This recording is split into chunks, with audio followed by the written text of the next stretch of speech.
Scenic, challenging, and longest road racing circuits in this country. Today, from beautiful Elkhart Lake, Wisconsin, we bring you coverage of the 7th round of the Sports Car Club of America's Bendix Trans Am Series. Hello, everyone. I'm Steve Evans. The preliminary races have just about wrapped up. We're almost ready for the main event. Let's hope it's as exciting as our coverage was of the opening race of the series. You'll remember in May back at Riverside, California.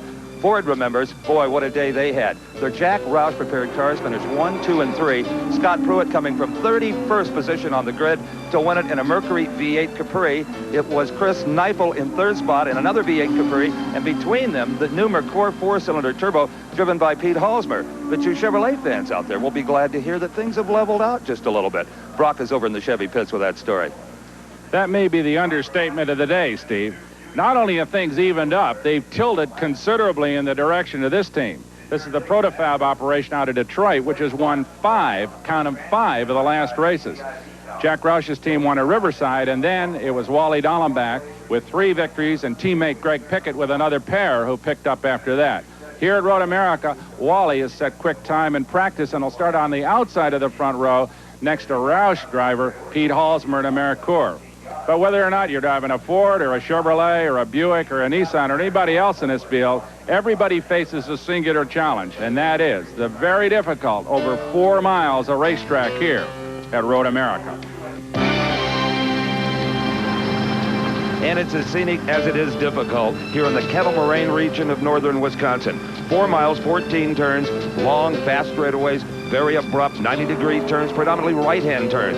And earlier, thanks to the Protofab Chevrolet team, we had a chance to take a driver's eye look at Road America. Behind the wheel, the pole sitter and defending series champion Wally Dallenbach Jr., 22 years of age, from Basalt, Colorado.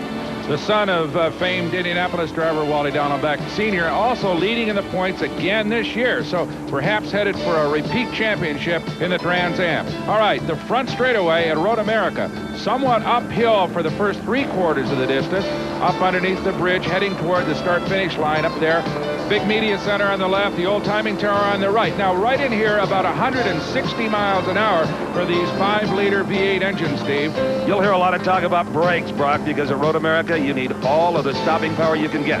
That is turn number 1, as you can see, just a flat 90-degree right-hand turn, but you're slowing from the fastest speed you attain on the course. Right, and a little bit of a downhill into the braking area as you see Dallenbach slide through that right-hander. A 90-degree corner, as you said. Then a little slight, just a kink here called turn 2, but downhill into turn 3, and that again, a hard right-hander, 90 degrees, leading out onto this straightaway that parallels the front straight. Up ahead, a bridge underneath that, and a little bit of a kink they call turn 4. Really not a corner at all. Here, a big stand of trees, and the racetrack leads downhill into turn number 5, which is a formidable corner. It's also an action corner. You'll see a lot of passing in that tight left-hander. They'll squirt up to yet another tight left-hander. Under the bridge is turn number 6. Most of these corners are second gear corners, Steve. As you see Dallenbach come down, change down through the gears, through turn number 5. Probably will get up into third just very briefly here, and then back down to second for this very tight, blind turn 6. A lot of passing going on in this particular part of the racetrack, and very popular with the spectators. Wally upshifting as he negotiates turn number 7 in an area of the racetrack called the Hurry Downs, a dramatic elevation change here. Which leads into turn number 8, which is a 90-degree left-hander, and then a short straightaway, and up ahead lies the biggest corner on the racetrack. But this turn 8 will be taken in third gear by Dallenbach as he accelerates through there and heads down toward that sweeper they call the carousel. The carousel consists of turn number 9 and 10. Depending on the gearing of the automobile, you're going to be in third or fourth there, kind of feathering the throttle, trying to maintain traction to this hard right-hander, which is slightly off camber and quite narrow and difficult to pass on. Up ahead, turn 11. The drivers call it the kink, where they'll run through in third gear and then dive into the woods for this snaking back straightaway. Here, up into 5th gear, 7,500 RPMs, maybe 150 miles an hour, and this part of the racetrack, very hairy stuff, Steve. And you'll get the brake smoking in here as you take turn 12, that hard right-hander, which leads up to a quick turn 13.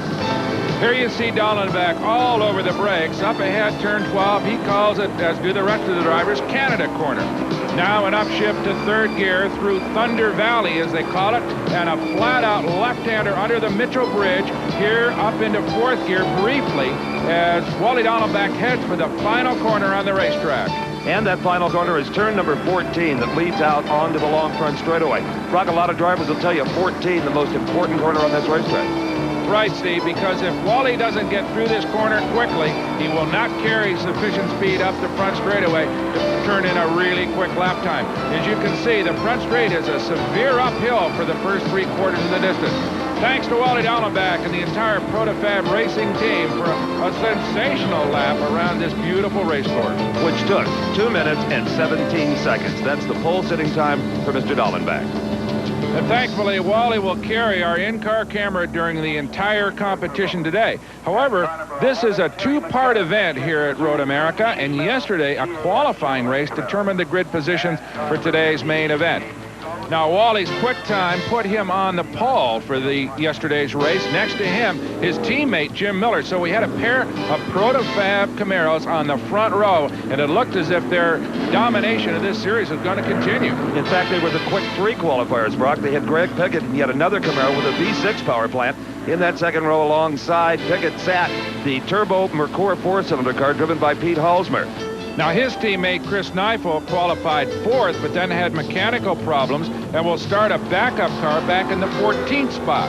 That's right. He had qualified a very quick Turbo Merkur, and then very hurriedly at the end of the session got on a backup Capri V8 car, put it in the field, and will start in the slower car.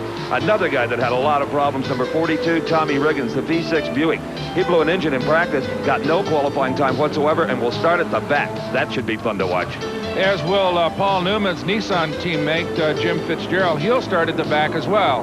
The Buicks are represented also by Elliott Forbes Robinson and John Schneider. So we got Buicks, Nissans, Protofab Camaros, and Merkur, and a couple of normally aspirated V8 Fords. A good selection of automobiles here. And really, Steve, the Protofab Camaros, while on the front row, I would imagine are going to face a pretty serious challenge by Newman and probably Elliott Forbes Robinson. Who's to know whether Tommy Riggins can get up amongst them.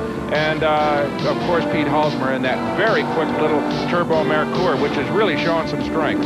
This was the start yesterday of a 60-mile heat race to establish today's grid. The green was out, and Wally Dallenbach on the point. Just behind him, his teammate Jim Miller, the identical appearing gray and white Camaro. But instantly, there was some action.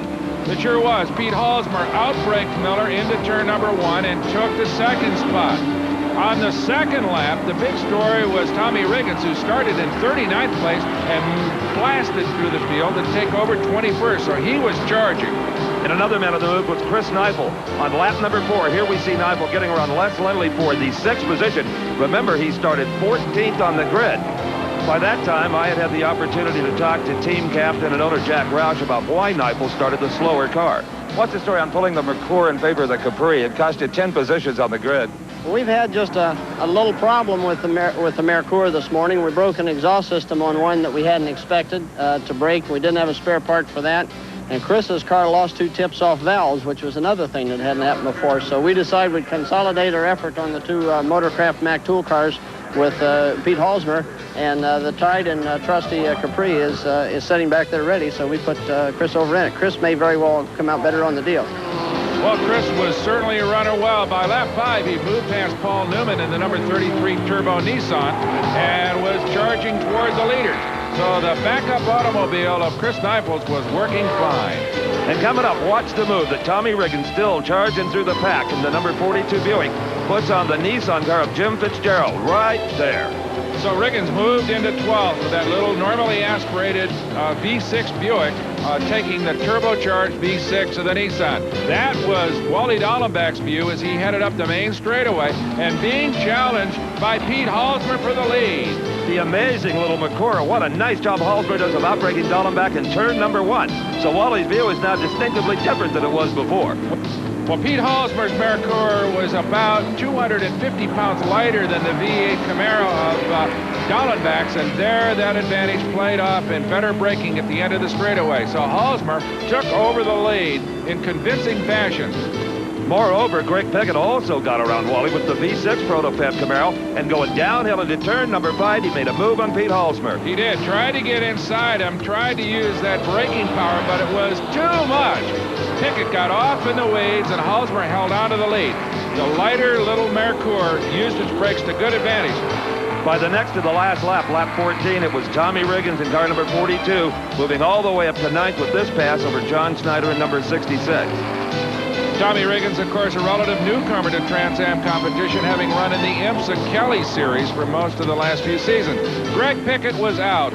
He parked his V6 Camaro shortly after challenging for the lead and ended up at the back of the pack. A tough break for him, but Pete Halsmer went on to victory convincingly, beating out Wally Dallenbach Jr., who stopped on the cool-off lap to pick up his pal and teammate Greg Pickett and give him a ride back to the pits. In the meantime, Steve had caught up with the victor in victory lane. Well, you were successful in holding up a trio of angry Camaros. What about tomorrow, Pete? I could see they really didn't want to let me up there. No, they did not. What about tomorrow? You'll be starting right up with them again. Hopefully it'll just be a replay.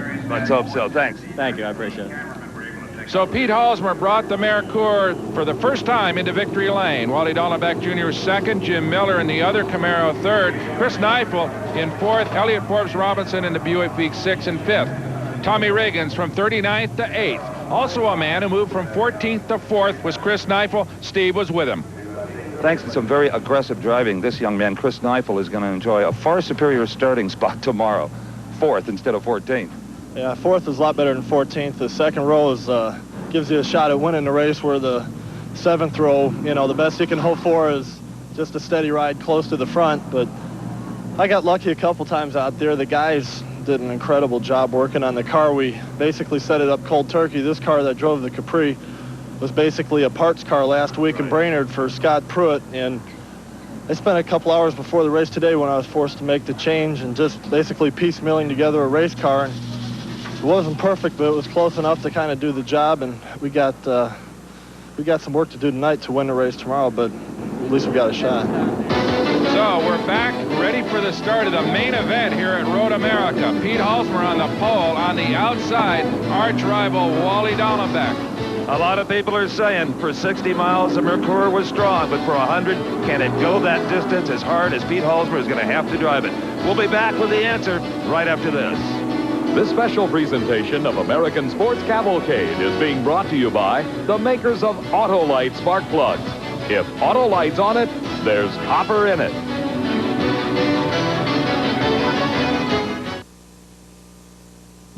When Terry Vance is on his bike, he pulls out all the stops. But Byron Hines, his mechanic, knows there's one thing that can stop him: the wrong oil filter. Put in a cheap brand and there could be trouble with leaking gaskets, contaminants, and maybe even big engine problems. So Byron Hines thinks it's worth paying a little more for a Fram oil filter. It's the same Fram filter that can help you avoid big trouble in your bike's engine. And isn't it better to spend a little now instead of a lot later?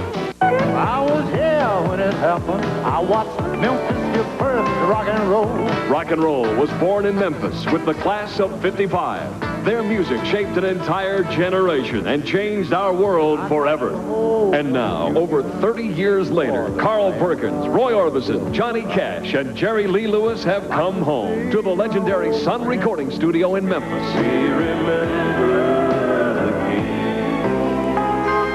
the 16 candles. America Records takes great pride in presenting the class of '55. We'll rock and roll with you if I had to. Really got me humming. Ooh, keep my motor running. And now I'm coming home. Order now, and you'll also receive this limited edition recording of rare interviews with the class of '55. Plus, you'll also get this beautifully illustrated book recalling in intimate detail the events of this landmark recording session. The Class of '55, a collection you'll treasure forever. Here's how to order. To order the Class of '55 and receive your free book, use your credit card and call 1-800-833-7000. That's 1-800-833-7000. Or save COD fees and send $14.95 for records or tapes, or $19.95 for compact disc, plus $3 shipping and handling to Class of '55, P.O. Box 10030, Stamford, Connecticut. We're back at Road America, where Pete Halsmer leads the field for 100 miles of Trans Am racing to come. Yesterday, Halsmer earned a bit of prize money, but no series points. Those are all on the line today. Here we see the number 4 car of Wally Dallenbach has earned more points this year than any other driver. He will be starting right alongside the 4-cylinder turbocharged McCord. And there is Pete in the McCord just ahead of our camera car. Just before the start of this lap, Brock had a chance to ask Wally Dallenbach Jr. if finishing second yesterday affects today's strategy. As strong as Pete was running yesterday, it's going to be tough to get by him. And I'm sure he's going to have a fast start. So what I found out yesterday is that McCursh is going a lot deeper than I can. And that's really going to be a big part of the race today. I'm going to have to beat him in traffic. And that's going to probably come down to what the race is going to be. You know, if he can get through traffic better than me, or I can get it better through him. So apparently, according to Wally, the big advantage for Pete Halsmer is the lighter weight of that Mercury McCord. He can outbrake the heavier Camaros. Tremendous factory participation in the Trans Am Series, including Buick. Now, there is one half of a 2-car team. That's the number 6 car of Elliott Forbes Robinson. He's starting 5th. Starting 9th is teammate number 66, John Snyder. Those are V6 Buicks with fuel injection aboard. And another strong-running Buick is the number 42 car of Tommy Riggins, who came from 39th on the grid to 8th in yesterday's heat race. Can he do that again today, make that kind of progress with this field? Well, you know, this Buick V6 puts out a lot of good power, but we are no match for the Nissan Turbo car, nor the Merkur Turbo. And the Chevy V8 seems to be able to run, you know, as fast as those guys. So we've got to let them go out and run their steam out early, and they'll back up to us. We just got to pick a good, strong pace that we can maintain the whole race. And hopefully now around the 100-mile mark, we'll be near the front. And that's one thing the Trans Am Series seems to always give us, that thrilling come-from-behind action like we saw with Scott Pruitt earlier this year at Riverside. And if we see it today, it may come from Greg Pickett in number 8. Remember, he led for about 2 seconds, then broke, and has to start 27. Could be tough. Yeah, a lot of hard work. There's going to be a lot of guys in front of me, but I can't mess around. I've got to get at the front in a hurry, and that's what I plan to do. You want to really watch some exciting stuff, keep your eye on 8, because we're coming to the front. I tell you, Greg Pickett, Brock, has a lot of experience in high horsepower race cars. He's won a lot of Trans Am events at the wheel of big bore Corvettes. Right, Steve. Dropped out for a couple of years to tend to business, but now he's back in it. We'll keep our eye on him as we go up the hill for a start. The starters stand in view on the right-hand side of your screen. Pete Halsmer got a good look at the green flag, and Pete Halsmer with a tremendous jump, Brock. He sure did. He just blew past Wally, and here comes Greg Pickett right down the pit wall, heading up through underneath the starter's flag, and he has already picked up a bunch of spots. The field sweeping through turn number 1, being led by Pete Halsmer in the Merkur, Wally Dallenbach Jr. in the Camaro in the second spot, his teammate Jim Miller, the V8 Camaro. Then there's Chris Neifel, the number 2. That's the Mercury Capri V8. Paul Newman is in the Nissan car, and he is in the 6th spot. And here comes Greg Pickett, living up to his prediction. He dives underneath Gary Allman in the number 90 car and moves up into 20th spot. Already picked up 7 places on the first lap. Paul Newman just taking 4th spot away from Chris Neifel, the red, white, and blue Nissan. Newman really had to get on the brakes, Brock, to get slowed down in time for turn 5 here. Well, we saw Greg Pickett go off there challenging Halsmer for the lead yesterday, but this time Paul makes it stick as he holds on. Right behind him, though, up through turn 6, that's Chris Neifel. You can be sure Chris didn't take that very kindly when Paul dove underneath him with a really hard braking effort to get underneath him in turn 5. So here comes Newman in that number 33, turbocharged V6 Nissan. On the brakes again hard, but Neifel dives underneath Paul in turn 8 as he moves out. And look at this, Elliott Forbes Robinson and Tommy Riggins in the 2 Buicks now move up to challenge Paul Newman, riding into 5th spot. It looks, Steve, as if maybe that right front brake is locking up a little bit on Newman. That may offer him some problems as the race progresses. But one thing we do know, those turbocharged Nissan cars have got a lot of power on the straightaways, as you can see here. There again, smoke off the tires under braking. Here comes Halsmer leading the field down through that snaking back straightaway, 150 miles an hour. Newman in the 33 Nissan still holding off the 2 Buicks. Through turn 12, more brake smoke from Newman as Elliott Forbes Robinson rides right on his tail through turn 12 up through Thunder Valley. Newman holds on. It'll be interesting, Steve, to see whether Newman's big horsepower can pull away from the 2 Buicks. as they head up the front straightaway. There's Elliott Forbes Robinson right behind Paul Newman through turn 14.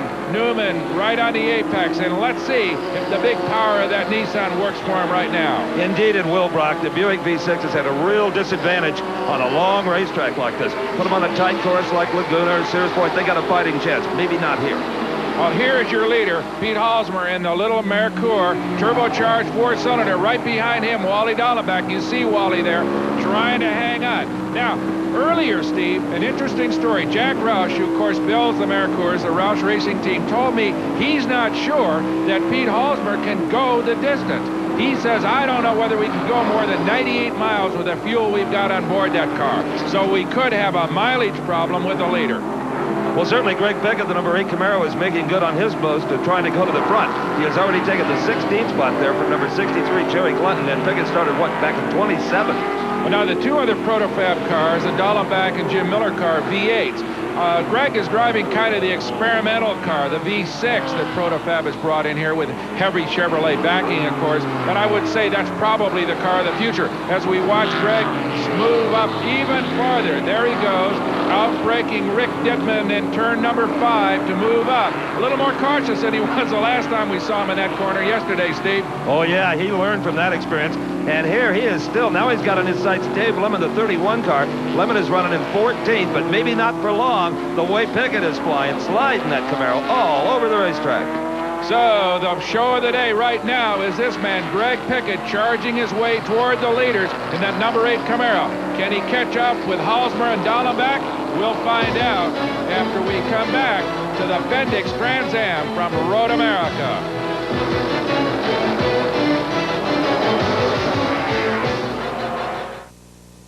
He is one of the best-loved people in country music and one of the most talented performers. Kenny Price, star of Hee Haw and host of the Nashville Network's Wish You Were Here show, is now starring in a special double album featuring his favorite country and gospel songs. I wear a hat just like a mountie, I'm the sheriff of Boone County. And by the way, you in a heap of trouble, boy. And no one woman's ever gonna tie me down. But one gets too close, I just back up and say, and I gotta be walking on new grass. Kenny Price's country includes a treasury of Kenny's best recorded performances and his personal tribute to the American spirit. She needs attention, like all the ladies do. I want to help her keep America for me and you. Leave a lot of happy tracks and keep this in mind. Others will have to follow in the path you leave behind.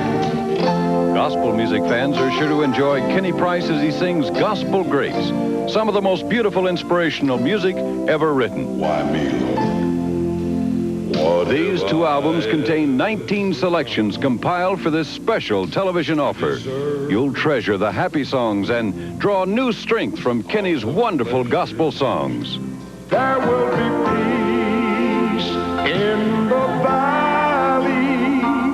Order this big double album by sending $13.98 plus $2 for handling and shipping to Kenny Price in care of TV offer P.O. Box 10030, Stamford, Connecticut 06904.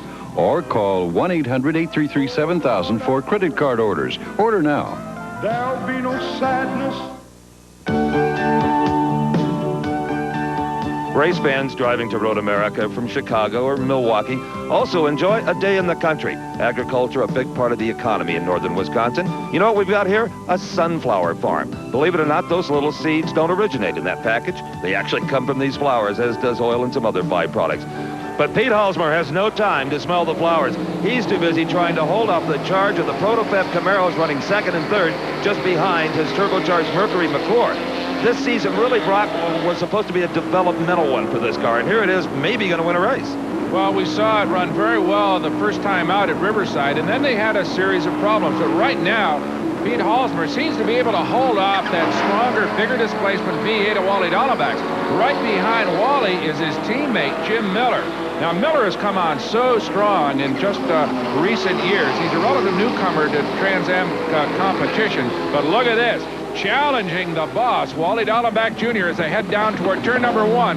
His teammate Jim Miller in the number 28 Protofab Camaro. Miller, the most improved driver last year in this competition from just down the road in Illinois. He knows this racetrack very well, but at that particular point could not get underneath Wally Dallenbach for that second spot. Jim Miller is running an interesting mechanical component on his car. Earlier, Steve looked at it. The factory public relations men are always very quick to point out that these cars are rolling laboratories to improve the automobiles that you and I will drive in the future. Well, you know what? That's not just words, and I can prove it on the number 28 Camaro driven by Jim Miller. You see that power steering pump? Well, that's got an aluminum housing. The new Corvettes have an iron housing. If that works and withstands the rigors of the Trans Am series, you will find that aluminum housing power steering pump on next year's Corvette. But you know, they owe the Corvette one because the rack and pinion steering unit in this Camaro is right out of a production car. So you've got technology here going in both directions. As has been the case for so many years, racing contributing to automotive technology. As we see that race for 4th spot, that's Chris Neifel being challenged by Elliott Forbes Robinson in the Buick down through turn number 7 and hurry down, as they call it, toward turn number 8. Looks like Chris has pulled out just, whoa! That's Tommy Riggins, Brock, and he has got some problems. He is off the course at turn number 5, the same place we saw Greg Pickett get off yesterday, a very difficult corner, and it bit Tommy Riggins. Well, it may have bit him pretty hard, Steve. I think it's more than just the corner. I think he's got some mechanical problems. But we still have a great race for the 4th position. That is Chris Neifel, the Mercury Capri. Just behind him, the red and white number 6 car, the fuel-injected Buick V6. The V6 is a lighter car, and Elliott hopes that'll work to his advantage. Well, it probably won't work to his advantage in this part of the racetrack, where Chris will catch 5th gear, probably about 7,500 RPMs in that Capri before he brakes very hard for this corner, turn number 12. And you have to set up a race car a little different for Chris Neifel, Brock. He is 6 foot 6 inches tall. Well, the Capri is not really fitted for him. The Mercure was. Chris, of course, ran Indy cars for a couple of seasons and really had some problems squeezing into those cockpits. And he is donating all of the prize money he wins this year on the Trans Am Series to local charities, Brock, in the area where the race is held. Just a terrific effort on his part and a real sportsman as Chris Neifel comes up the front straightaway, continuing to hold off Elliott Forbes Robinson in the smaller Buick V6. Well, you're absolutely right. On the straightaways, that's where Neifel just kind of rockets away. Elliott with good driving and lighter weight on the twisty parts of the course really moves up a bit. Here, we're looking through the windshield of Wally Dallenbach Jr.'s car. Out in front, that is the leader, Pete Halsmer in the turbocharged Mercury Capri. There is the 2nd and 3rd runners, Team Protofab. Absolutely. Jim Miller right behind team leader and points leader, Wally Dallenbach Jr. And there is his view, as you said earlier, of the fleeing Pete Halsmer, a man who also, like Chris Neifel, came out of the IndyCar leagues. And here comes Tommy Riggins into the pits, as we thought. That is a problem that he's got mechanically with that Buick V6, and he's going to park it for a while to see if they can get it corrected. Unfortunately, this will remove any chance for Tommy to pick up a victory here in the Trans Am, because this is a race that is run without pit stops, a full 100-mile sprint for these guys, and he can't afford to stop. While Riggins was pitting, Elliott Forbes Robinson in the Buick has moved around Chris Neifel. He is in 4th position and not that far behind these two Camaros running 2nd and 3rd. The Protofab Camaro team has won the last 5 races on the Trans Am Series. Wally Dallenbach with 3 victories, teammate Greg Pickett with 2. Meanwhile, let's get a report on the Tommy Riggins situation from the pit area. Behind me, a very frustrated Tommy Riggins sits in his Buick as his crew tries to work on the automobile. They have lost the electronic ignition box. That's the electronic heart and soul of this automobile. And they're going to try to replace it, but at this particular point, very early in the race, Tommy is way out of it and has virtually lost any chance of victory. But he gave us a heck of a show while he was out there. The dogfight continues in the 2nd position between Wally Dallenbach Jr. and Jim Miller. And back in the field, their teammate Greg Pickett has been moving up nicely as well. He started 27th on the grid, and he is already up to the 10th spot. The Protofab car is running very well. Protofab, that's Charlie Selleck, Gary Pratt, and one of the finest designers in the world, Bob Riley, who not only designed these Protofab Camaros, but is responsible for a lot of the work done on the Roush team cars as well. So there is Greg Pickett. Oh, off in the weeds at turn number 12. Got in there too hot and spun that number 8 Protofab V6 Camaro. And it looks as if Greg is going to get started, but we'll wonder whether he hurt that race car, Steve. Think he was just pushing too hard, Brock? Oh, I'm sure he was. He just drove into that corner too hard. Greg, a Charger from way back, a great reputation driving big, hairy Corvettes for a long, long time. Greg knows how to do it, but here probably just a little bit too hot into that tight right-hander at turn number 12 and got off into the grass or into the weeds and spun it around. That's a costly mistake for Pickett, and unfortunately might end what has been a really monumental charge from the back for him. Well, while he was spinning around in the gravel, a number of cars got by. He has been dropped down to the number 15 position, but apparently he's not going to the pits at all. No, and don't forget now, Greg is on a 2-race winning streak here in this series. He's won the last 2 of them, so Pickett did not lose any of his enthusiasm with that spin. So he carries on as the crew of Tommy Riggins continues to try to get him back into the race here at Road America.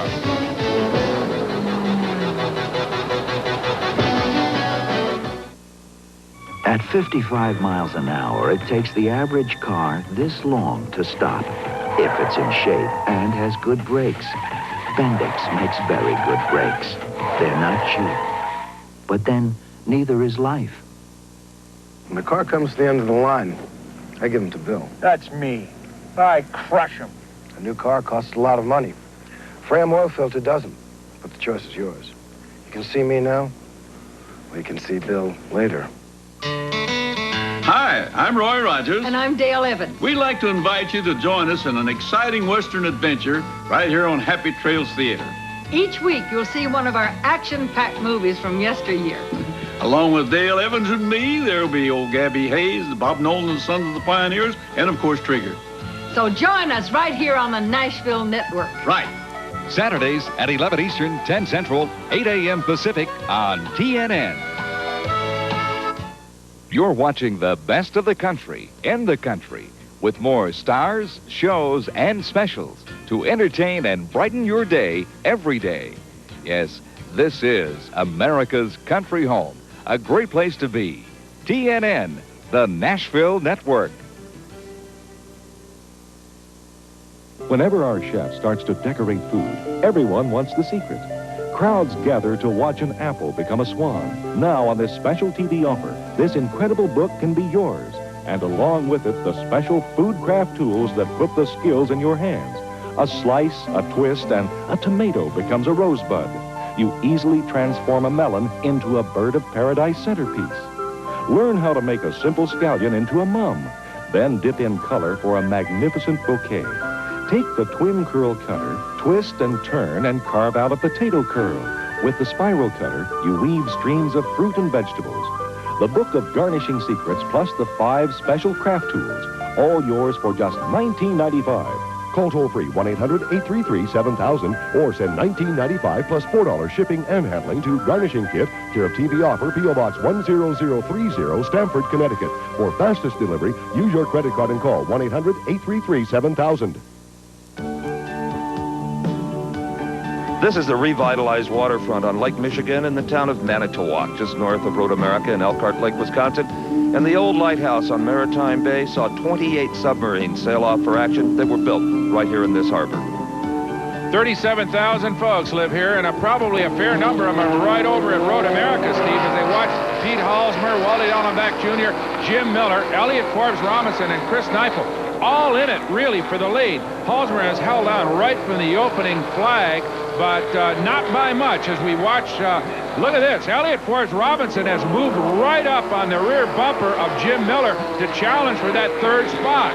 This is a tremendous effort on the part of Elliott Forbes Robinson in a car that was considered, even by Elliott, to maybe not have enough power for this big circuit. That's right. The V8s and the turbo cars, as you heard Tommy Riggins say about his Buick, might be giving away a little bit. But right now, Elliott is just right in the thick of it as he moves in behind Miller through turn 12 and up through Thunder Valley. Everybody going wide a little bit there as we see one of the slower cars crippled heading back toward the pits.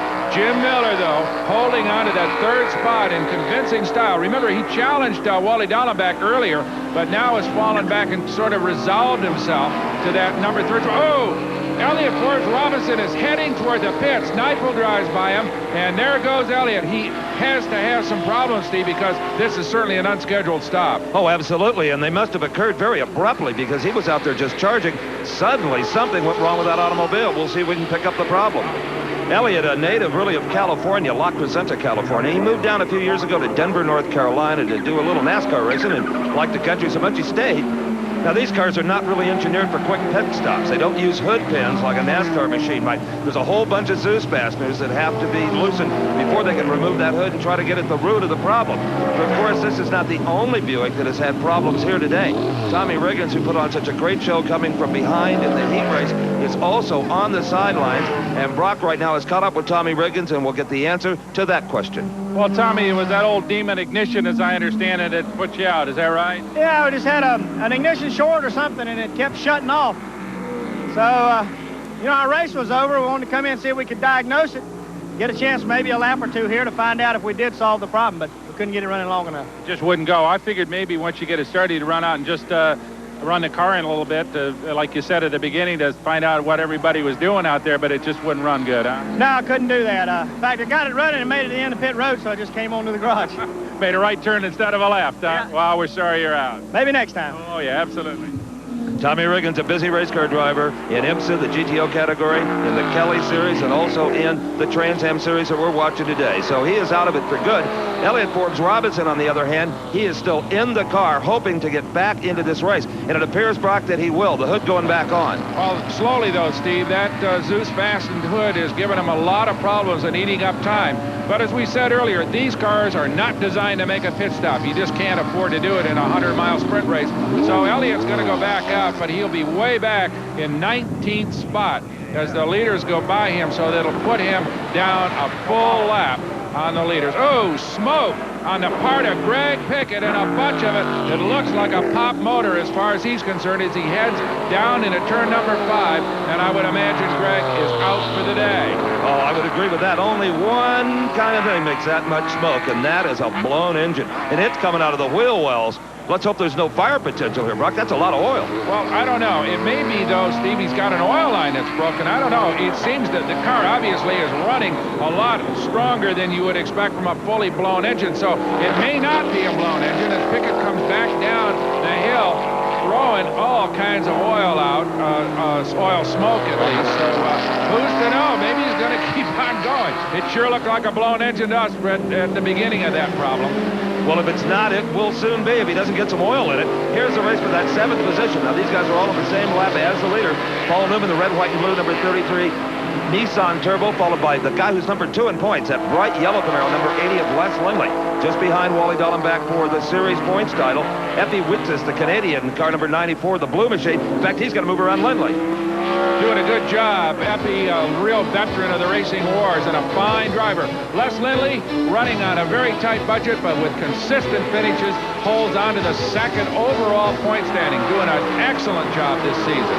At this stage of the race, there are 12 cars still on the lead lap. We've got a more than competitive event today.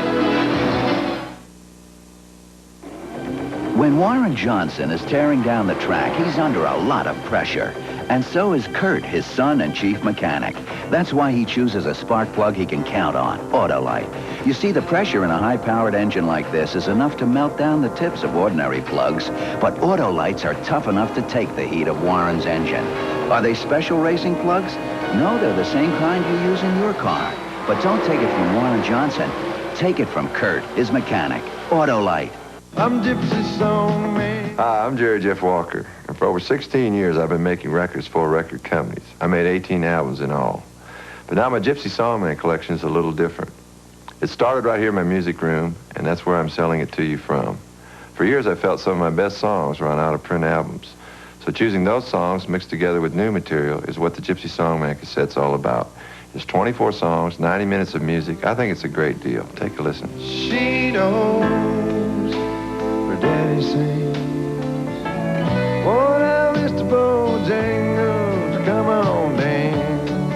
Yeah, but it won't be but a week or two. And you be out of loving someone new. 'Cause I wish I'd live and it come so easy to me.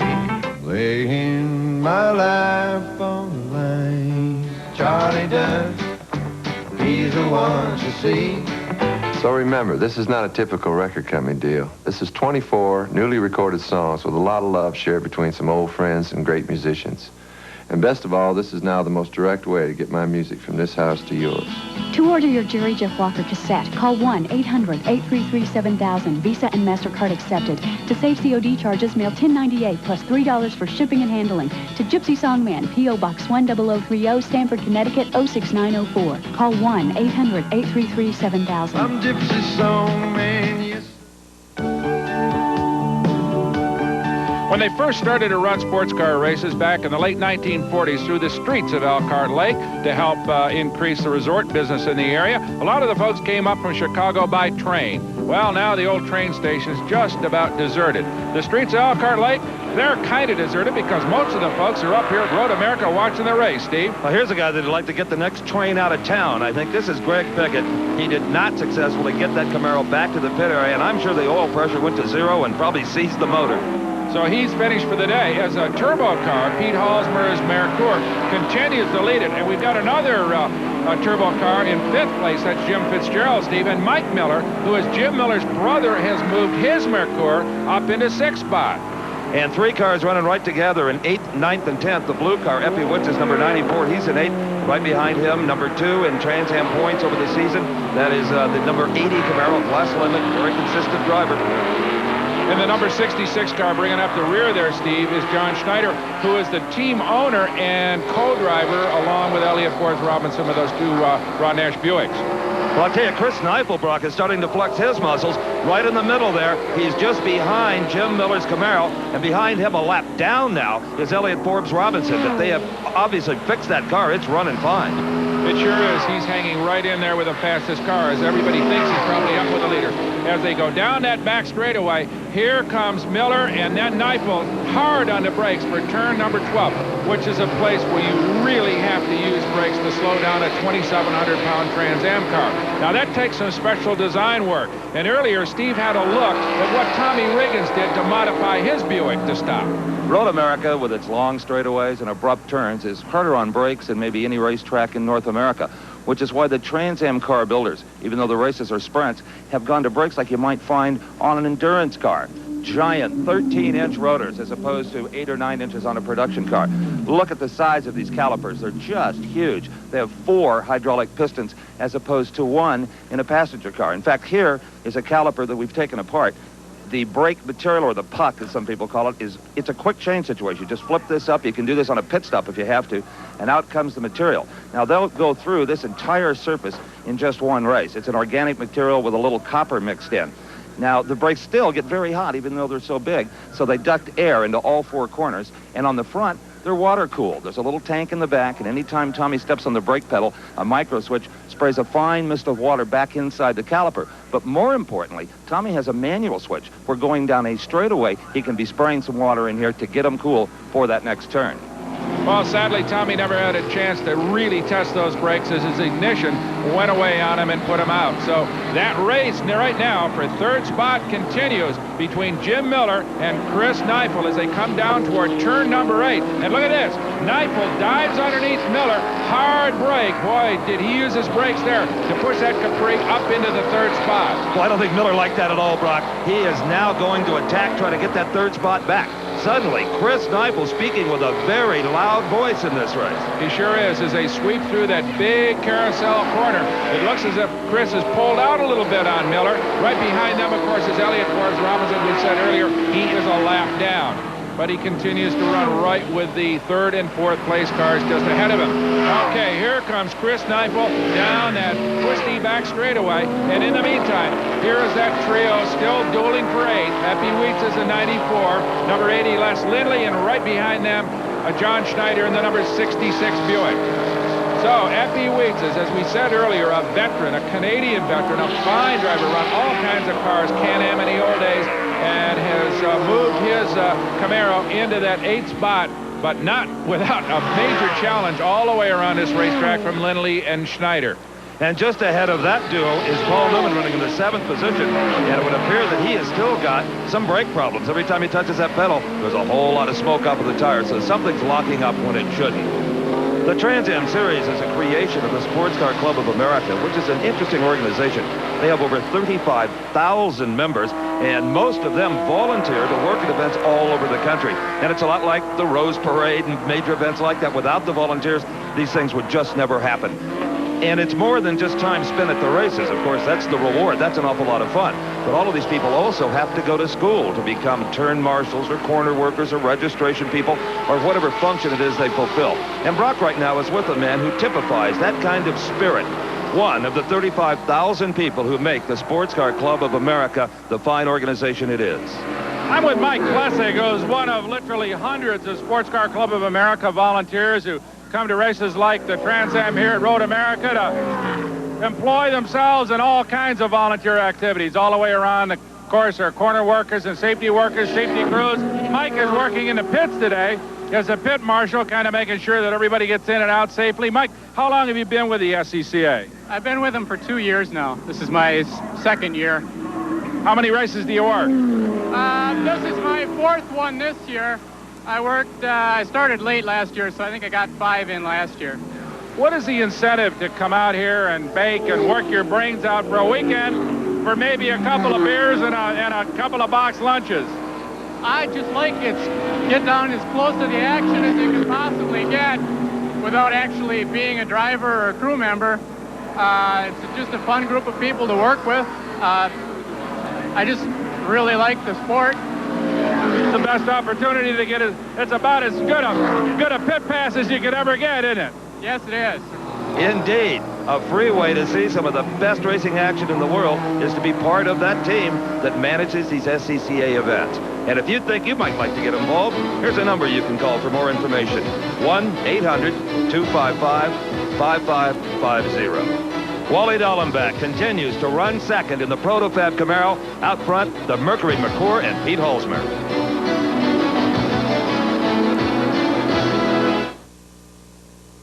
When Terry Vance is on his bike, he pulls out all the stops. But Byron Hines, his mechanic, knows there's one thing that can stop him: the wrong oil filter. Put in a cheap brand and there could be trouble with leaking gaskets, contaminants, and maybe even big engine problems. So Byron Hines thinks it's worth paying a little more for a Fram oil filter. It's the same Fram filter that can help you avoid big trouble in your bike's engine. And isn't it better to spend a little now instead of a lot later? This is the famous Sweetheart watch that's sweeping across America. This watch is layered entirely in genuine 14-karat gold, and it's color-coordinated with fashionable pastel pink. How much would you pay for this adorable Sweetheart watch? Well, don't answer yet, because you also get this gold layered in black, color-coordinated Sweetheart watch, and this burgundy watch. Now, how much would you pay for this 3-piece true gold color-coordinated Sweetheart watch set? You might normally expect to pay $10 for each watch in this set. But now, as part of a special TV public awareness program, you can get the whole set for only $10. And if you call us within 1 hour, you'll also get a matching floating heart pendant. It's made entirely of solid 14-karat gold. Yet it's yours absolutely free if you call us now. Just call toll-free 1-800-833-7000. That's 1-800-833-7000. Remember, you save COD charges if you use your Visa or MasterCard. It's a test of the best as 41 of the world's top bass anglers cast off in the World Championship of Pro Bass Fishing, the Bassmasters Classic. TNN takes you to Chattanooga, Tennessee for exclusive live coverage of the most prestigious event in the world of fishing. Stakes are high as they go for the title and $125,000 in prize money. The 16th Annual Bassmasters Classic, live Saturday, August 16th at 3 Eastern, 2 p.m. Central, and noon Pacific on TNN.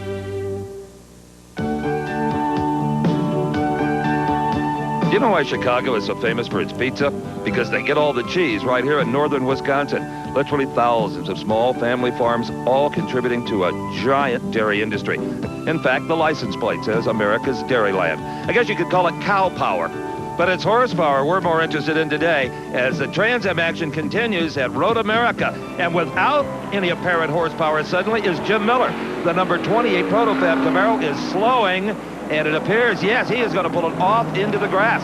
So Miller, who was running fourth, has been in the thick of it all day long, is now out of this race. So that makes 2 of those team cars on the sidelines. Let's go down to the Protofab pits. I'm with Gary Pratt, who along with Charlie Selig and Bob Riley is one of the three principals in the enormously successful Protofab team. But right now, Gary, we got 2 down and 1 out there. Have you found out anything at all what happened to Jim or to Greg? Well, we really don't know for sure what happened. Greg started smoking, and we don't know if he tangled with another car trying to move up through the pack, and Miller's off with mechanical problems. We don't know exactly what the problem is there yet. We should know in a few minutes, though. Right now, though, Wally's just sitting there behind Halsmer and appears to be biding his time. Is he reporting any problems, or is he just kind of hanging in there? Well, I think he's running a pace to keep the tires underneath him, and then probably on the last, 5 or 6 laps, he'll try and make a run at him. Well, he better not wait that long, because Pete Halsmer is out of sight right now of Wally Dallenbach. If we can't see him, neither can Wally Dallenbach. We've got the same view through that Camaro windshield. Wally's 22 years of age, started racing modified cars in New Jersey, where he grew up, and hoped someday to, like his father, race at the Indianapolis Motor Speedway. Right now, he'd like at least a glimpse of Pete Halsmer, because Dallenbach is hoping to win his 4th race of the season, Brock. Okay, Steve, now that is number 38, Jim Fitzgerald, teammate of Paul Newman, has moved up into the 4th spot. Fitzy, one of the really good guys in this business, is almost into his 3rd decade of SCCA racing. As we see the leaderboard here, Halsmer, Dallenbach, Neifel, and Fitzy in that 4th spot. Right behind him, Mike Miller, who's Jim Miller's brother. Newman back in 6th. Les Lindley, Schneider, and Wietzes. That is changed position there. Schneider by Wietzes. And Jim Durhag riding out the top 10. As we said earlier about Jim Fitzgerald, he doesn't tell anybody quite what his age is. We got to guess a little bit on the far side of 50. Started racing way back in 1958. Runs a driving school at Road Atlanta and is a real professional. A solid driver. I tell you, Mike Miller, also an interesting guy. He owns a Lincoln Mercury dealership and likes to drag race and road race. In fact, he's building a top fuel dragster. You don't find that very often. You do one or the other, not both.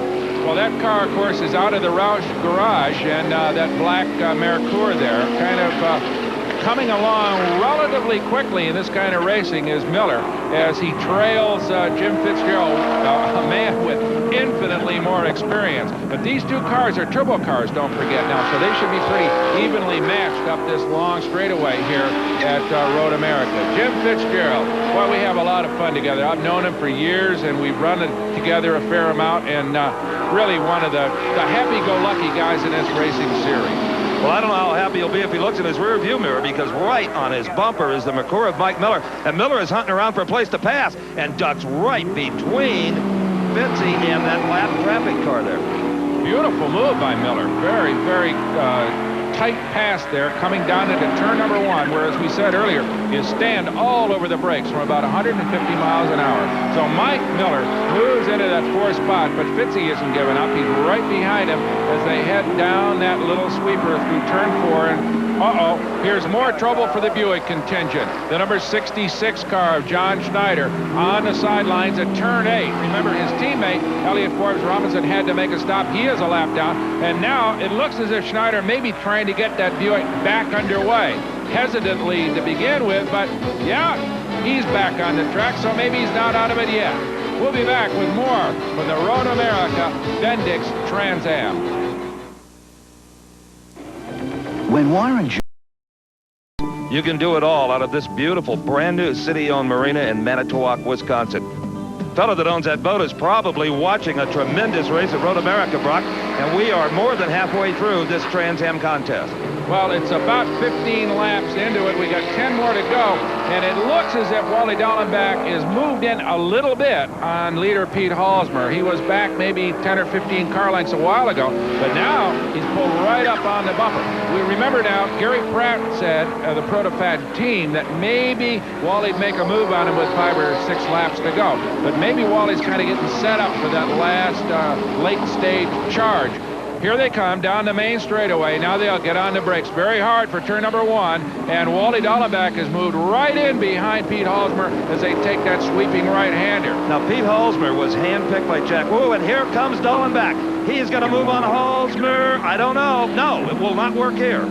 Down into turn number 3, he tried him real hard on the inside, but Halsmer held him off. Remember now, Pete has a lighter car by about 250 pounds. That seems to be the major advantage here so far in this race, as Pete can just hold off that heavier Camaro of Wally's in the tight corners.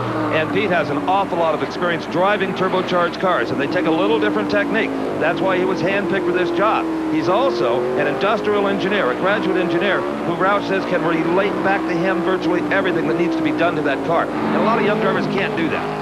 Absolutely right.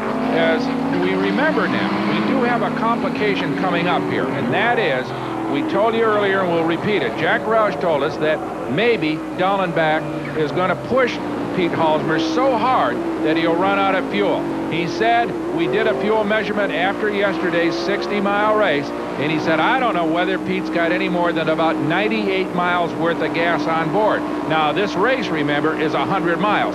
So it's possible that maybe Wally Dallenbach is going to start to push Pete harder, make him use more fuel, and perhaps make him run out. Well, Jack Roush told you that little story. I doubt that he told Dallenbach. No, I don't think he did. Wally Dallenbach is just going to drive as hard as he can. He's a charger anyway. But look at this. Down that back straightaway, it looks as if Pete has pulled out a little bit. He answered the challenge that Wally put on him in that turn number 3 back there earlier on this lap. And Pete said, Wally, not right now. You're going to have to chase me harder than that. And in the pits comes the number 66 Buick of John Schneider. You remember, he got it out in the weeds, and he's coming in for, he shut the motor off completely, so he may not go back out in the race, as did his teammate Elliott Forbes Robinson. I think Schneider is done for the day. Well, it looks as if the crew may be making an examination. It's going to take a while, remember, as it did with Elliott, to get that hood off. All right, back to the leaders. Here comes Pete Halsmer going by a lap car, and he has pulled out a little bit on Wally Dallenbach back there in that number 4 Camaro. There's a look through Wally's windshield as they charge down into turn number 1, and he will move past that lap car, trying to keep fleeing Pete Halsmer in sight. Remember, the lap just before this was where Dallenbach challenged Halsmer. No chance to do it here now in turn number 3, as Halsmer has himself maybe a 5-car length lead heading down that long straightaway toward turn 5. John Schneider out of the car, Steve.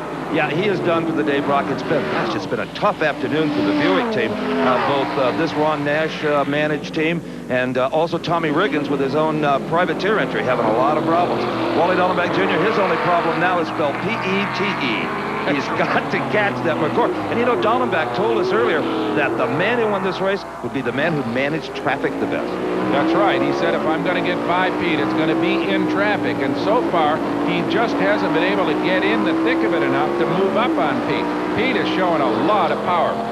Back in 3rd place and relatively unchallenged at this point is Chris Kneifel. In front of him in that red and white Buick is Elliott Forbes Robinson. He has moved past him, but remember, he is a lap down. So Chris, now that Jim Miller is retired, is sitting pretty comfortably in 3rd place, but he's well back, and I doubt, Steve, that he has an opportunity, much less the power, to catch up with Dallenbach or Halsmer. Chris Kneifel told me, Brock, that he loves this race car. It's been very successful for him, but that he's not physically comfortable in it. It doesn't have a tight-fitted driver's seat like the McCord does, or like his Indianapolis cars and other machines he's driven. He says he feels like kind of like a hard-boiled egg in a pan of water, that he's all over inside the car. Well, nowadays, in modern racing cars, we watch Mike Miller in that number 44 McCord. He's moving past Brett Kaufman in that 73. Brett is a lap down. But as we said earlier, all these guys in these more modern race cars have actually form-fitted seats so that you don't move around. Everybody has a custom-tailored seat. And in that particular Capri that Chris is in, that seat is not his. Well, Pete Halsmer obviously very comfortable in that automobile. Look at him rocking in a car some considered maybe a little bit too fragile for this kind of competition. And Wally Dallenbach Jr., well, maybe he is starting to feel a little frustration at the point in the race that he wants to close up on Halsmer. He's unable to do it, and he's driving as hard as he can. A little bit of a surprise is this V8 Protofab Camaro doesn't seem to have quite as much power as everybody expected. And remember, 2 of his teammates are out, Steve, so it's all on his shoulders. And a lot of rivalry here. Wally Dallenbach Jr. won the Trans Am Series last year in a Jack Roush Mercury Capri, a car the twin to the one Chris Kneifel is driving today. He deserted the Ford factory team, went over to Chevrolet, and hopes to put that Camaro in the winner's circle here today at Road America. But before he can do it, there's a McCord out there that has to be disposed of. The producers of the Nashville Network game show Fandango are looking for contestants in the Bristol, Virginia, Tri-Cities area. We'll be at Bristol Mall Friday, August 15th from 5 till 9 p.m. and Saturday, August 16th from 10 a.m. till 5 p.m. The Fandango Contestant Search is sponsored by Salmons Communications and WXBQ 24-Karat Country.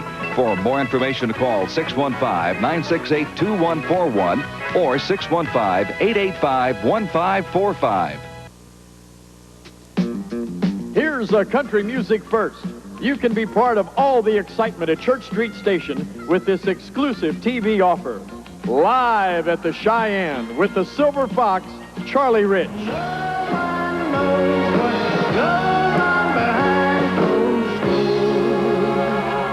The exciting and talented Miss Tanya Tucker.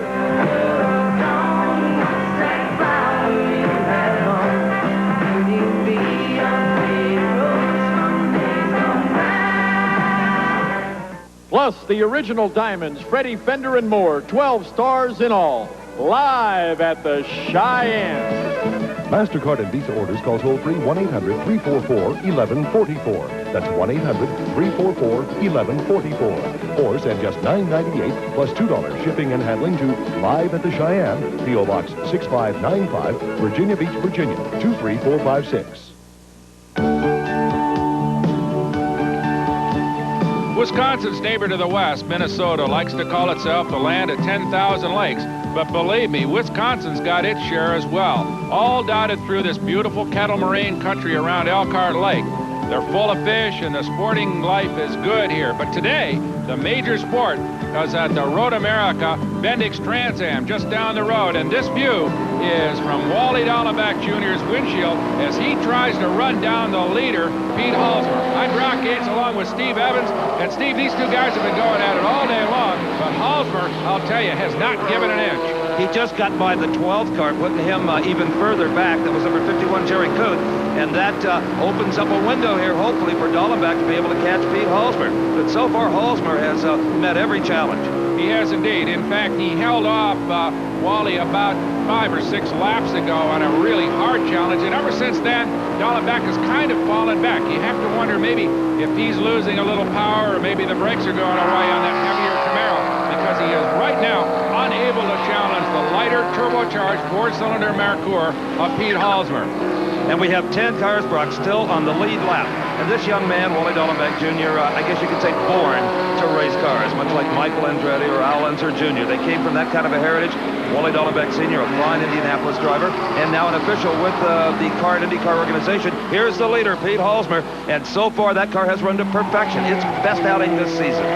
Well, he just came right off the pole. Remember, he out-accelerated Dallenbach up the hill toward the green flag and literally said goodbye.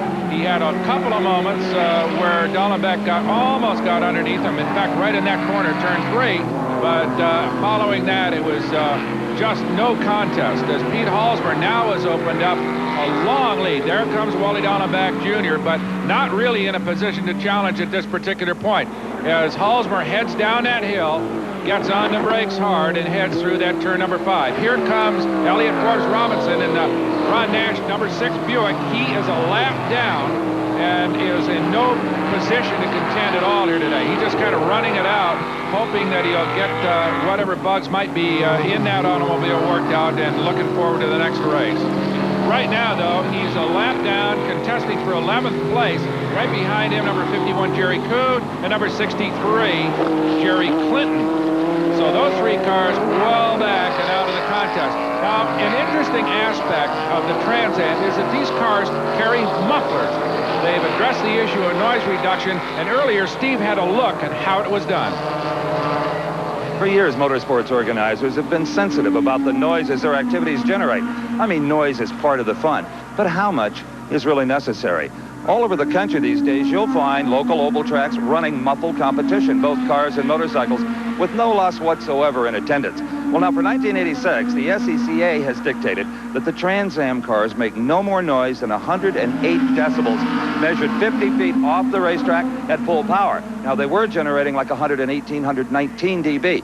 Doesn't sound like that big a reduction until you understand that the decibel scale is kind of like the Richter scale. It's not a straight line. 1 decibel is quite a bit more than the one that preceded it. Now, they're meeting this requirement with funny-looking boxes just like this one. Now, this is not the kind of muffler you're going to find down at the local shop. These are made in Sonoma, California. The exhaust gases enter here, then they're split into 2 compartments where they run through a series of, kind of like a maze that a rat would run through, and exit out through the tailpipe. Now, the first thing the engine builders were concerned with, oh, my Lord, it's going to take away horsepower. Lo and behold, what they found out, absolutely no loss of horsepower whatsoever. In some cases, a little increase, and in all cases, an increase in bottom-end torque. Why? Well, apparently, this is working like an expansion chamber on a 2-stroke motorcycle. If you get it just right and let those gases expand, you can actually make more power. Well, Steve, the SCCA may be in the vanguard as more and more environmental concerns will probably bring a reduced noise level in all types of competition. Well, here's a guy who's not making much noise. Rick Sloman, number 27, is off the racetrack. In fact, he's already out of the car. That car was running as high as 14th, and that will bring out a full course caution. Bad news for Pete Halsmer. Brock is with his car owner. I'm with Jack Roush, who now we are under caution for a couple of laps, Jack, while they clear away a slower car. Is that going to affect the way Pete finishes it out? Well, it might mean that he can finish under caution. Will burn less fuel, and as I explained to you before the race, I was concerned about fuel economy. So we save about 3 quarts of gas for every lap that we're under caution. So I'm counting the laps and counting the extra gallons right now, not knowing for sure where we stand on fuel. But it will make an exciting race here at the end. Pete has indicated that his car is running pretty well, and we think that he's in good shape. I'm anxious for Chris to have a chance to close up on Dallenbach. I think he may be able to make a run, so I'm just glad to see the caution, in spite of the fact that under normal circumstances with a team leading like this, you wouldn't like a caution. I like the caution. It's just fine. Just keep that thing waving for a few more laps is what you're saying. Go on, 4 more laps, yeah. Okay, good. So even though it allows Dallenbach to bunch up, apparently the fuel savings could make this good news for that team. Only 5 laps remain. We'll be back to see how many will be under green. No matter how much you smoke or how long you've been smoking, with the Cigarettes program, you'll quit or your money back. Now, arrest the smoking habit forever with Cigarest. 4 packs of cigarettes a day for over 30 years. Thanks to the Cigarest plan, I have stopped smoking. I've been smoking since I was 17, and now I can finally breathe again. Letters keep pouring in from customers praising Cigarest. People that have completely quit smoking using the Cigarest plan. I was a 2-pack-a-day smoker and tried many times to quit. With Cigarest, I quit in a few short days. The Cigarettes program really worked for me. You're talking to a guy who chain smoked for almost 20 years. I thought I was wasting my money. I'm glad I was wrong. I can't believe I quit. They didn't think they could quit either. But with the powerful Cigarest pills and plan, they quit quickly, safely, inexpensively, and without withdrawal. You can too. Cigarette works even for the heaviest smoker like I used to be. That after dinner cigarette, I didn't want it. With Cigarest, the urge to smoke was gone in days. I thought I'd gain weight, but I didn't. Cigarest gives you the strongest non-prescription formula to ease your craving for nicotine and a program guaranteed to work or your money back. If you don't completely stop smoking after using Cigarest, we'll refund your full purchase price. You have nothing to lose. I thought I never stopped smoking, but I did. If you want to arrest the smoking habit in just 5 days, call us now. With Cigarest, you're guaranteed to stop smoking in just 5 days without withdrawal and without gaining weight. Call toll-free 1-800-852-5555. Use your credit card, save COD fees, or send $19.95 to Cigarest. Box 4444, Carlsbad, California 92008, or call 1-800-852-5555. There's always a lot going on in the Music City, on the stage and behind the scenes. And Wraparound Nashville will take you there to see the sights, hear the sounds, and meet the stars. You'll make the rounds with Walt Adams and Roxanne Russell as they report on the places, events, and personalities that keep country music fans fascinated. Stay in tune with all the latest happenings on Wraparound Nashville. Saturdays at 12:30 p.m. Eastern, 11:30 a.m. Central, 9:30 a.m. Pacific on TNN. They're still under caution here in the Bendix Trans Am and Road America. Pete Halsmer leads it, but Wally Dallenbach Jr. is right behind him. In fact, we have 10 cars on the lead lap, Steve Evans, and theoretically, theoretically, even Rick Dittman way back there in 10th spot can move up if there is a giant tangle up front, and that has happened before. Unfortunately, our in-car camera and Wally Dallenbach's machine has abandoned ship, but we've got 15 more, and I promise you we'll cover every inch of these final few laps. We are back under green. Pete Halsmer, Wally Dallenbach Jr., and Chris Neifel. Those are the front three. The third car in your picture there is a lap down, Elliott Forbes Robinson. So Chris Neifel right in behind that lap car, but the two guys out front, they're going at it. That is Pete Halsmer and Wally Dallenbach Jr. sweeping through turn number 1, and it's a replay basically, Steve, of the start of the race when Halsmer pulled Wally up that hill and held on to the lead. But here comes Dallenbach. Now, we've only got 4 laps left. If Dallenbach is going to do it, he must get by Halsmer within the next couple of laps if, in fact, he's going to win this race. He's got to execute right now. He knows that, and Halsmer knows he's going to try. Now, Halsmer might have a little more confidence now, Brock, after having some yellow caution laps, maybe conserving some of that fuel. But there is Dallenbach, a car length behind. He's got to try to outbrake him, and that's tough to do, and you've got the heavier car. That's right. He's got a heavier car. Who's to know what the brakes are doing in either one of those automobiles? And, of course, the tires, always an X factor late in a race, especially on a race like this where you've sprinted for 100 miles. There's Dallenbach. He got a little sideways going down into turn 7. Now Challenge is coming off the corner. Here, trouble in turn number 6. A whole bunch of cars off the racetrack and on the racetrack as well, Steve. Looks to be 5 or 6 cars involved here. Paul Newman, you can't see, he's off to the right over in the sand. You've got 3 cars on the racetrack. Les Lindley marked file sticker. Jerry Clinton, there's Newman. Newman trying to get his car restarted, hoping to get back out there. Now, 4 of the 5 cars involved in that little shunt were on the lead lap, and that has taken them right out of contention. Here is where the battle lies. Pete Halsmer, Mercury, Mercour, and dropping a wheel off of the dirt. He's getting desperate. Wally Dallenbach Jr. And right behind him is Chris Neifel. He has moved past Elliott Forbes Robinson, so he may be making a move, too, trying to move up on those 2 lead automobiles. Through turn 12, Canada corner, Pete Halsmer pulls on. Wally Dallenbach all over the racetrack using every bit of the pavement and some of the grass, trying to move in on him. And right behind those 2, here comes Chris Neifel. Look at this, Dallenbach into the final corner. Noses underneath Halsmer a little bit. Tried to get that inside line, but it doesn't work. Now, Steve, this is the place where the turbo seems to come into its own and where he pulls out on Wally. Can it happen now? It's happened all the way through. Yes, it does. There's superior horsepower in that little Mercour.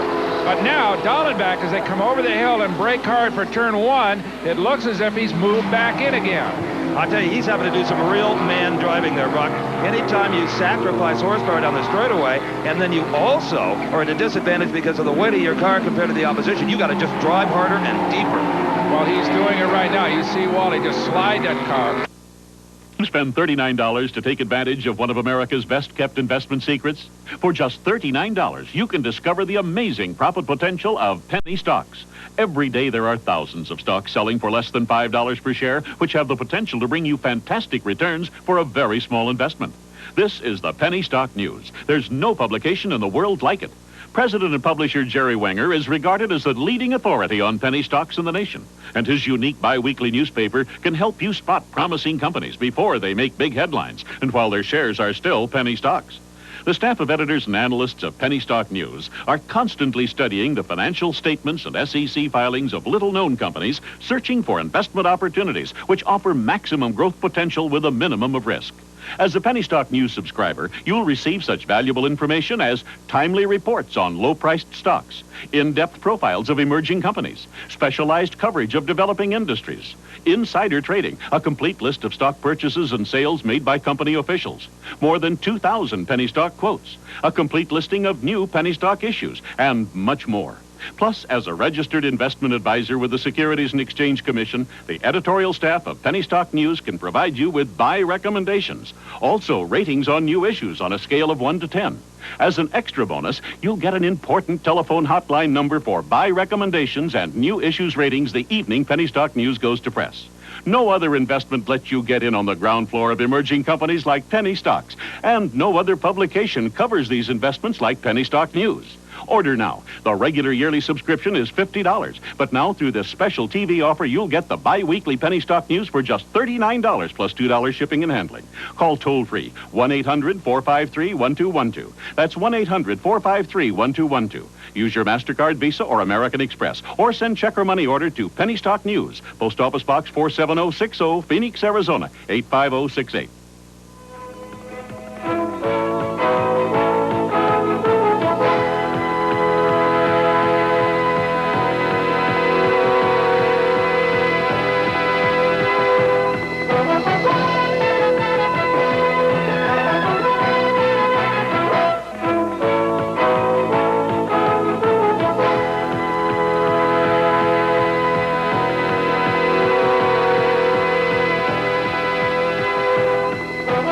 Hi, this is Gordy Tapp.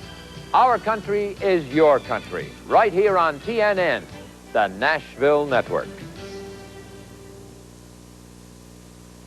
The day Molly took her first steps, I was 30 miles away at a meeting.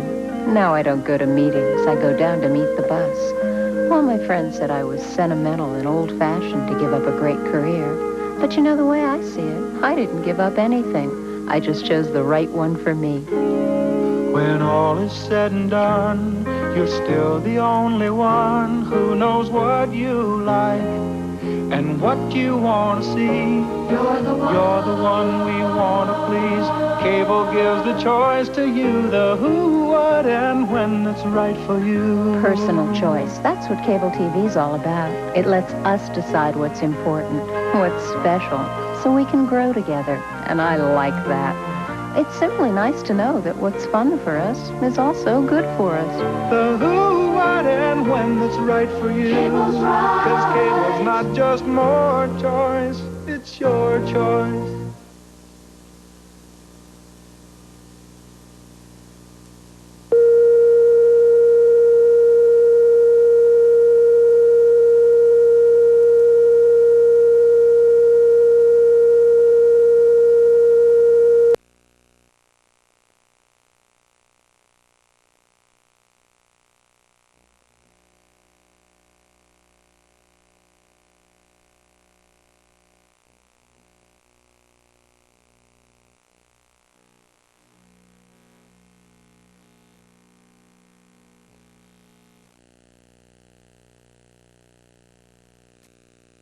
This beautiful Sylvan setting is a race